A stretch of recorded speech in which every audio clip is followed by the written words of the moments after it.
ஆனால் மேரேஜ் ஆகி கொஞ்ச நாளே அந்த பெண்ணுக்கு தெரிய வருது அவர் இம்பார்ட்டண்ட்டாக இருக்கார் அப்படின்றது. ஆண்மை குறைபாடு அவருக்கு இருக்குது. இந்த பெண்ணும் பார்த்திங்கன்னா அவர் கூட வந்து செக்ஷுவலாக ஹீட் பண்ணணும் அப்படின்றதுக்காக எவ்வளோ முயற்சி பண்ணுறாங்க, ஹனிமூன் போகிறாங்க, எல்லாத்துக்குமே போகிறாங்க. அவரோட சைட்லேருந்து எந்த ஒரு முயற்சியுமே இல்லை. நீங்கள் சொன்ன விஷயத்தில் வந்து பெண்கள் மட்டும்தான் பாதிக்கப்படுறாங்கலாம் கிடையாதுங்க. ஆண்களும் சரிக்கு சமமாக பாதிக்கப்பட்டுட்டு தான் இருக்காங்க. ஒரு 4 செவத்துக்குள்ளே யாருமே பார்க்காத மாதிரி இவங்க 2 பேர் மட்டும் சாமி முன்னாடி நின்றுட்டு தாலி கட்டுறாரு அந்த பொண்ணுக்கு. நான் ஊர் உலக நான் கண்டிப்பாக உனக்கு கல்யாணம் பண்ணுறேன் 2 இயர்ஸில் அப்படின்னு சொல்லி அந்த பொண்ணை ஏமாத்துறாரு. இப்போ இருக்க படிக்கிற பெண்களை ஜாயின்ட் ஃபேமிலியில் விட்டிங்கன்னா அந்த குடும்பமே நாசமாக தான் போகும். அதான் சொல்லிட்டேன் என்ன சார், இப்போ இருக்க காலகட்டத்தில் சில்லி ரீசன்லாம் ரொம்பவே அதிகமாக இருக்குது. என் ஹஸ்பண்ட் குளிக்க மாட்டுறாங்கன்னு சொல்லிட்டு டிவோர்ஸ் போகிற பெண்களுமே இருக்காங்க. சமைக்க மாட்டார் ஒய்ஃப்னு சொல்லிட்டு டிவோர்ஸ் போகிற ஆண்களும் இருக்காங்க. ஒரு வாரம் கூட வாழ்ந்துருக்க மாட்டாங்க, பிடிக்கலன்ற காரணத்துக்காக டிவோர்ஸ் போகிறாங்க. அந்த ஒரு வாரத்தில் இவங்க என்ன பேசி என்ன பழகிருப்பாங்கன்றது கூட நமக்கு தெரியாது தாங்க.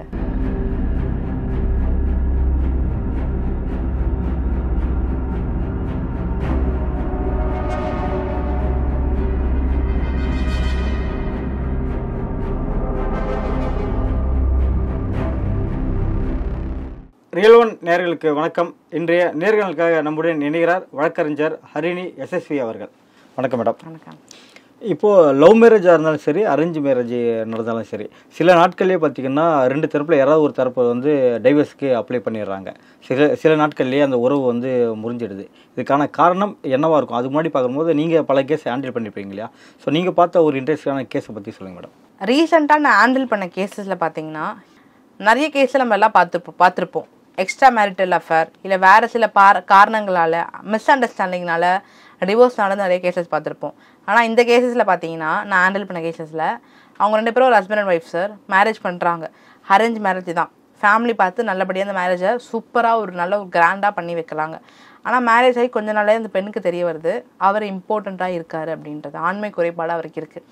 இந்த பெண்ணும் பார்த்திங்கன்னா அவர் கூட வந்து செக்ஷுவலாக ஹீட் பண்ணணும் அப்படின்றதுக்காக எவ்வளோ முயற்சி பண்ணுறாங்க, ஹனிமூன் போகிறாங்க, எல்லாத்துக்குமே போகிறாங்க. அப்படி போகும்போது கூட அவரோட சைட்லேருந்து பார்த்திங்கன்னா அப்படி எல்லாமே அந்த பெண் பண்ணியுமே அவரோட சைட்லேருந்து எந்த ஒரு முயற்சியுமே இல்லை. ஒரு பாயிண்ட்டுக்கு மேலே இந்த பொண்ணு சண்டை போட்டு இவர்கிட்ட கேட்குறாங்க. அப்படி கேட்க வரும்போது தான் உண்மை தெரிய வருது இவருக்கு வந்து ஆண்மை குறைபாடு இருக்குது அப்படின்றத அவரே ஒத்துக்கிறார். அந்த பொண்ணுக்கிட்ட ஒத்துக்கிட்டார்.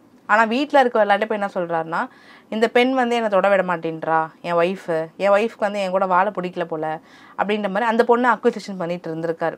ஆனால் உண்மையாக என்ன நடந்திருக்கு பார்த்துருக்கீங்கன்னா இவர் இம்பார்ட்டண்ட்டாக இருந்திருக்காரு. இவருக்கு ஆண்மை குறைபாடு. இதுதான் விஷயம். இந்த பொண்ணு வந்து எவ்வளவோ கஷ்டப்பட்டு இவருக்கு சரி பண்ணிடலாம், ஏதாவது முயற்சி பண்ணலாம், வாழலாம் அப்படின்றதுக்காக எவ்வளோ ட்ரை பண்ணியிருக்காங்க. ஆனால் இந்த பொண்ணை பார்த்திங்கன்னா அவ்வளோ க்ரூவாலிட்டி பண்ணியிருக்காரு. இவர் மேலே அவ்வளோ குறைபாடு வச்சுருந்தோமே இந்த பொண்ணை பார்த்தீங்கன்னா ஒழுங்காக வாழ விடாமல் கொடுமை பண்ணுறது. இந்த பொண்ணுக்கு ஒரு பாயிண்ட்டுக்கு மேலே ஒரு இம்பார்ட்டண்ட்டாக ஆண்மை குறைபாடு இருக்க ஒரு ஆண்கிட்ட நான் ஏன் வாழணும் அப்படின்றத இந்த பெண் முடிவு பண்ணி இப்போது டிவோர்ஸ் வந்து நிற்குது. இவருக்கு திருமண உறவு அப்படின்னு சொல்லிட்டு வீட்டில் இருந்து நிச்சயம் பண்ணும் போது ஏன் இவர் வந்து வீட்டில் தடுக்கலை மேடம்?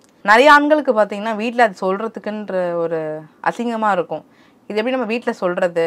ஸோ ஒரு ஊருக்காக ஒரு கல்யாணம் பண்ணிப்போம், கல்யாணம் பண்ணிவிட்டு ஒய்ஃபு தானே அவங்க மேலே பழுத்திக்கு போட்டலான்றது சில ஆண்கள் வந்து அது ஈஸியாக நினச்சிட்டு இருக்காங்க. அதனால் கூட அவர் வந்து அவர் நினச்சிதான் வீட்டில் சொல்லியிருந்துருக்கலாம். அப்படி வீட்டில் சொல்லியிருந்தானா இந்த பெண்ணோட வாழ்க்கை இன்னைக்கு வந்து எவ்வளோ கேள்விக்குரிய நின்றுருக்காது.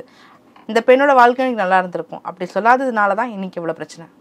இந்த கேஸில் பார்த்தீங்கன்னா அந்த பெண் தான் முற்றிலும் 100% நீங்கள் சொன்ன மாதிரி பார்த்தீங்கன்னா அவங்க தான் ஏமாற்றப்பட்டிருது தெளிவாகவே தெரியுது. ஸோ கோர்ட் வந்து என்ன மாதிரியான தீர்ப்பை இவங்களுக்கு தர வாய்ப்பு இருக்குது மேடம்? எங்கள் ஹஸ்பண்டுக்கு ஒரு ஆண்மை குறைபாடு இருக்கிறதே பார்த்தீங்கன்னா ஒரு கிரவுண்ட் ஃபார் டிவோர்ஸ் தான். ஸோ டிவோர்ஸ் கண்டிப்பாக கிடச்சிடும். அதே மாதிரி இந்த பெண் பார்த்தீங்கன்னா மெயின்டெனன்ஸ் தாராளமாக கிளைம் பண்ணிக்க முடியும். ஏன்னா அடுத்து இந்த பெண்ணுக்கு வாழ்க்கை இருக்குன்றதுனால இந்த பொண்ணு வந்து மறு திருமணம் பண்ணுற வரைக்குமே மெயின்டெனன்ஸ் கிளைம் பண்ணிக்க முடியும். இப்போ மறு திருமணம் பண்ணிவிட்டு அந்த மெயின்டெனன்ஸ் பண்ண முடியாது. இப்போ திருமண பந்தம் அப்படி வரும்போது பார்த்தீங்கன்னா பல இடத்துல பார்த்தீங்கன்னா பெண்கள் தான் அதிக இடத்துல ஏமாந்து போகிறாங்க. ஸோ லவ் பண்ணதுக்கப்புறம் அவங்களுக்குள்ள ஒரு ரிலேஷன்ஷிப் தனியாகவே வீடு எடுத்து தங்குறாங்க, ஒர்க் பண்ணுற இடத்துலையோ இல்லை அம்மா அப்பாவுக்கு தெரியாமல் பண்ணுறாங்க. அப்புறமா எந்த எவிடன்ஸ் இல்லாமல் பார்த்தீங்கன்னா அவங்களுக்குள்ள ஒரு பிரேக்கப் வந்து வெளியே வந்துடுறாங்க. ஸோ இது போல் ரீசெண்டாக நீங்கள் பார்த்து ஏதாவது ஒரு பெண் ஏமாற்றப்பட்ட விஷயம் ஏதாவது இருக்கா மேடம்? நீங்கள் சொன்ன விஷயத்தில் வந்து பெண்கள் மட்டும்தான் பாதிக்கப்படுறாங்கலாம் கிடையாதுங்க. ஆண்களும் சரிக்கு சமமாக பாதிக்கப்பட்டுட்டு தான் இருக்காங்க. மோஸ்ட்டாக இந்த மாதிரி விஷயத்தில் யார் தெரியுமாங்க அஃபெக்ட் ஆகுறாங்க? ஊர்லேருந்து பசங்க வந்து படிப்பாங்களே தங்கி இங்கே, அவங்க தான் வந்து இந்த மாதிரி ஒரு விஷயத்தில் ரொம்பவே வாழ்க்கை தொலைச்சி நிற்கிறாங்க. இவங்க என்ன பண்ணிடுறாங்க, ஊர்லேருந்து வந்துட்டு இங்கே பிஜி இல்லை ஹாஸ்டலில் தங்கி தான் படிக்கிறாங்க. அப்படி தங்கும் போது என்ன பண்ணுறாங்க, கொஞ்சம் ஈஸியாக அவங்க வீட்டில் தனியாக இருக்காங்கன்றதுனால அந்த ஒரு ஏக்கம் வர்றதுனாலையோ இல்லை பேரண்ட்ஸ் இல்லை அப்படின்ற ஒரு கஷ்டத்தினாலேயோ ஈஸியாக இன்னொருத்தவங்க வந்து பேசினாங்கன்னா ஏமாந்துடுறாங்க. இப்போ ரீசெண்டாக பார்த்தீங்கன்னா இது நான் இந்த கேஸை நான் ஹேண்டில் பண்ணேன்.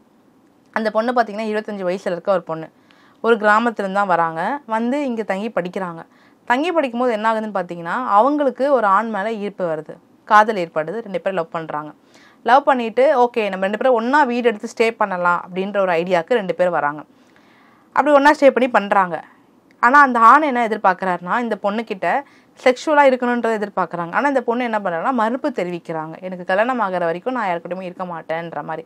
ஸோ இந்த ஆண் என்ன பண்ணுறாருனா பிளான் பண்ணுறாரு, ஓகே நம்ம கல்யாணம் பண்ண மாதிரி இவரை ஏமாத்தலாம்னு சொல்லிட்டு ஒரு 4 செவத்துக்குள்ளே யாருமே பார்க்காத மாதிரி இவங்க 2 பேர் மட்டும் சாமி முன்னாடி நின்றுட்டு தாலி கட்டுறாரு. அந்த பொண்ணுக்கு தாலி கட்டி இனிமே என்னோட ஒய்ஃபு தான், நான் ஊர் உலக நான் கண்டிப்பாக உனக்கு கல்யாணம் பண்ணுறேன் 2 இயர்ஸில் அப்படின்னு சொல்லி அந்த பொண்ணை ஏமாத்துறாரு. என்ன பண்ணுறாருனா உனக்கு மேரேஜ் ஆகிடுச்சுன்ற மாதிரி அந்த பொண்ணையே ஏமாற்றி ஃபிசிக்கல் ரிலேஷன்ஷிப்பில் இருக்கணுன்றதுக்காக அந்த பொண்ணையே அவர் ஏமாத்துறாரு. அந்த பொண்ணையே ஏமாற்றி ஃபிசிக்கல் ரிலேஷன்ஷிப்புக்குள்ளே அவர் இருக்கவும் செய்கிறாரு. அப்படி இருந்துட்டு இவர் என்ன பண்ணியிருக்காரு பார்த்தீங்கன்னா போன மாதம் தான் இந்த பொண்ணுக்கிட்ட ஒழுங்காக பேசாமல் கொள்ளாமல் இருந்திருக்காரு. அப்போ இந்த பெண்ணுக்கு சில டவுட் வருது, நம்மக்கிட்ட ஏன் ஒழுங்காக பேச மாட்டார் இவருன்ற மாதிரி சில டவுட் வருது. வரும்பொழுது இவர் சொல்கிறாரு, என்னோட வீட்டில் பார்த்தீங்கன்னா எனக்கு மேரேஜ் ஃபிக்ஸ் பண்ணுறாங்க, பொண்ணு பார்க்குறாங்க அப்படின்றது இந்த பொண்ணுக்கிட்ட சொல்கிறாரு. இவர் அதுக்கு என்ன இந்த பெண் என்ன சொல்கிறான்னா அதுக்கு அப்படிலாம் இருந்தால் என்னால் விட முடியாது, நீ போய் உங்கள் வீட்டில் சொல்லுன்றார். பட் அந்த ஆணுக்கு என்னென்னா இந்த பொண்ணு வசதியாக இருக்குது, வீட்டில் பார்த்த பொண்ணு. ஸோ அந்த வீட்டில் பார்த்த பொண்ணை திருமணம் பண்ணிக்கணுன்றதை அந்த ஆண் முடிவு பண்ணிட்டார். அந்த பொண்ணு தான் வேணும்னு முடிவு பண்ணிட்டார். ஸோ இந்த பொண்ணுக்கே தெரியாமல் போய் என்கேஜ்மெண்ட் பண்ணிட்டு வராரு. என்கேஜ்மெண்ட் வரைக்கும் போய் பண்ணிவிட்டு ஏமாற்றிட்டு வராரு. அப்புறமே இந்த பொண்ணு கண்டுபிடிச்சி இப்போ இந்த பொண்ணு லீகல் ஆக்ஷன் எடுக்கிறாங்க. என்ன எடுக்கிறாங்கன்னா என்ன வந்து யாருக்குமே தெரியாமல் ஒரு 4 இடத்துல கல்யாணம் பண்ணிட்டு ஃபிசிக்கல் ரிலேஷன்ஷிப்பில் இருக்கணுன்றதுக்காக கல்யாணம் பண்ணி என்னை ஏமாற்றிட்டு போயிருக்கான் அப்படின்னு சொல்லி அந்த பொண்ணு இப்போ லீகல் ஆக்ஷன் எடுக்கிறதுனால இப்போ அவருக்கு கண்டிப்பாக தண்டனை இருக்குங்க. ஆனால் அவங்களாண்ட போதுமான எவிடன்ஸ் இருக்கா மேடம்? கண்டிப்பாக எவிடன்ஸ் வச்சுருந்துருக்காங்க. அவங்க 2 பேர் கல்யாணம் பண்ணும்போது எடுத்த தாலியோட ஃபோட்டோஸாக இருக்கட்டும், 2 பேரும் ஒன்றா வாழ்ந்துக்கான ஃபோட்டோஸாக இருக்கட்டும், ரெண்டல் அக்ரிமெண்ட்டாக இருக்கட்டும், எல்லாமே எவிடன்ஸாக வச்சுருக்காங்க.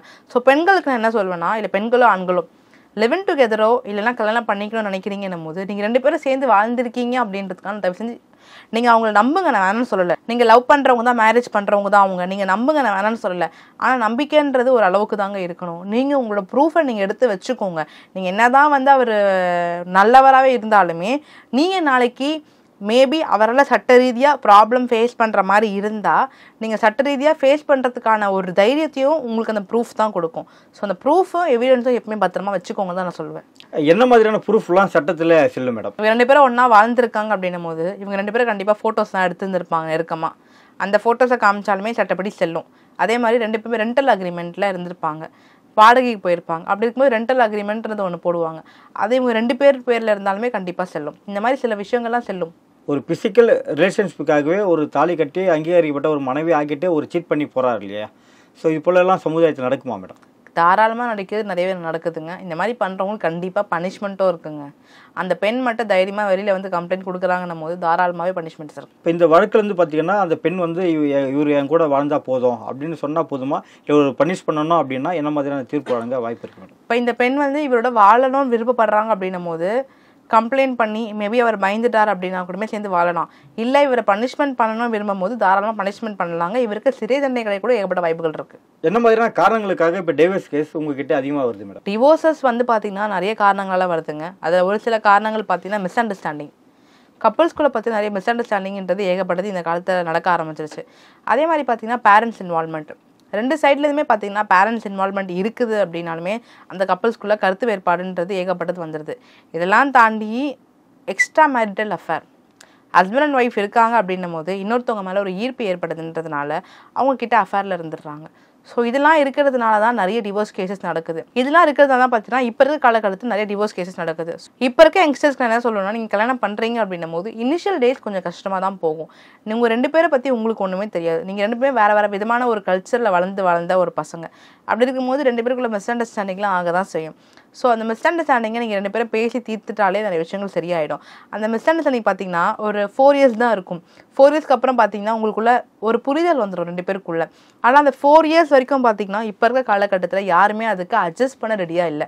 4 வருஷம் நான் எதுக்கு இவனுக்காக அட்ஜஸ்ட் பண்ணணும், இல்லை இவன் நானும் படிச்சிருக்கேன் நீயும் படிச்சிருக்கேன், ஸோ உனக்கே நான் அட்ஜஸ்ட் பண்ணிட்டு போகணும் அப்படின்ற மனநிலைமையில தான் எல்லா படித்தவங்களுமே இருக்காங்க. ஸோ அதனாலுமே ஒரு டிவோர்ஸஸ் அதிகமாகுது. அதே மாதிரி உங்கள் கப்பல்ஸ்குள்ளே பிரச்சனை வருது அப்படின்னும் போது தயவு செஞ்சு பேரண்ட்ஸை இன்வால்வ் பண்ணாதீங்க. அந்த பெண்ணு போய் அவங்க அம்மா அப்பா கிட்ட சொல்கிறதோ இல்லை ஆண் போய் அவங்க அம்மா அப்பா கிட்ட சொல்கிறதோ அப்படி சொல்கிறது மூலிமா அவங்க பேரண்ட்ஸ் வந்து இன்டர்ஃபியர் ஆகிறதுனால கூட ஏகப்பட்ட டிவோர்ஸ் கேஸ் இந்த காலகட்டத்தில் நடக்குது. ஸோ மேரேஜ் பண்ணுறீங்க அப்படின்னும் போது உங்கள் ஒய்ஃப் அண்ட் ஹஸ்பண்டுக்கு முதல்ல ப்ரியாரிட்டைஸ் கொடுக்க பாருங்கள். ஏன்னா அடுத்து வரப்போகிற காலங்கள் ஃபுல்லாக உங்கள் கூட அவங்க மட்டும்தான் இருப்பாங்க. ஸோ அப்படி இருக்குன்றதுனால உங்கள் ஒய்ஃப் அண்ட் ஹஸ்பண்ட் கூட நீங்கள் ப்ரியாரிட்டைஸ் கொடுத்தா மட்டும்தான் அடுத்து உங்கள் லைஃப் நல்லாயிருக்கும். அதை தாண்டி நீங்கள் உங்கள் ஃப்ரெண்ட்ஸ்க்கோ இல்லை ஃபேமிலிஸ்க்கோ இல்லை வேறு ஏதாவது ஒரு விஷயத்துக்கு நீங்கள் அதிகமான ஃபோக்கஸ் கொடுக்குறீங்க அப்படின்னும் போது உங்கள் மேரேஜ் லைஃப் நல்லாவே இருக்காதுங்க. இதில் இந்த டைவர்ஸ்க்கான காரணம் இன்னொரு விஷயம் என்னென்னு பார்த்தீங்கன்னா ஜாயிண்ட் ஃபேமிலி வந்து குறைஞ்சிக்கிட்டே வருது இல்லையா? ஸோ அதுவும் ஒரு ரீசனாக இருக்குமா மேடம்? முன்னாடி இருந்த காலகட்டத்தில் பார்த்தீங்கன்னா ஜாயிண்ட் ஃபேமிலியில் பார்த்தீங்கன்னா நிறைய பெண்கள் வந்து வீட்டில் தான் அதிகமாக இருப்பாங்க. ஆண்கள் மட்டும் தான் வந்து ஒர்க் போவாங்க. அந்த பெண்கள் பார்த்தீங்கன்னா பெரிய லெவலில் படிச்சும் இருக்க மாட்டாங்க. ஸோ அதனால என்னவோ தெரியல பெண்கள் அப்போ வந்து அட்ஜஸ்ட் பண்ணிட்டு போயிட்டாங்க. ஆனால் இப்போ இருக்க காலகட்டத்தில் பார்த்தீங்கன்னா எல்லா பெண்களும் படிக்கிறாங்க. இப்போ இருக்க படிக்கிற பெண்களை ஜாயிண்ட் ஃபேமிலியில் விட்டிங்கன்னா அந்த குடும்பமே நாசமாக தான் போகும். சில்லி ரீசன்ஸுக்காக கூட டைவர்ஸுக்கு வந்திருக்காங்களா? அதான் சொல்லிட்டேன் சார், இப்போ இருக்கிற காலகட்டத்தில் சில்லி ரீசன்லாம் ரொம்பவே அதிகமாக இருக்குது. என் ஹஸ்பண்ட் குளிக்க மாட்டுறாங்கன்னு சொல்லிட்டு டிவோர்ஸ்க்கு வர பெண்களுமே இருக்காங்க. சமைக்க மாட்டுறார் ஒய்ஃப்னு சொல்லிட்டு டிவோர்ஸ்க்கு வர ஆண்களும் இருக்காங்க. எப்படின்னு பார்த்தீங்கன்னா இப்போ டிவோர்ஸுன்றது ஒரு ஃபேஷனாக ஆகிடுச்சு. ஒரு சில்லி ரீசன் ஒரு வாரம் கூட வாழ்ந்துருக்க மாட்டாங்க, பிடிக்கலன்ற காரணத்துக்காக டிவோர்ஸ் வராங்க. அந்த ஒரு வாரத்தில் இவங்க என்ன பேசி என்ன பழகிருப்பாங்கன்றது கூட நமக்கு தெரியாது தாங்க. நீங்கள் ஹேண்டில் பண்ண பல டைவர்ஸ் கேஸ்களை பற்றி டீட்டெயிலாக ஷேர் பண்ணதுக்கு ரொம்ப நன்றி மேடம். நன்றி.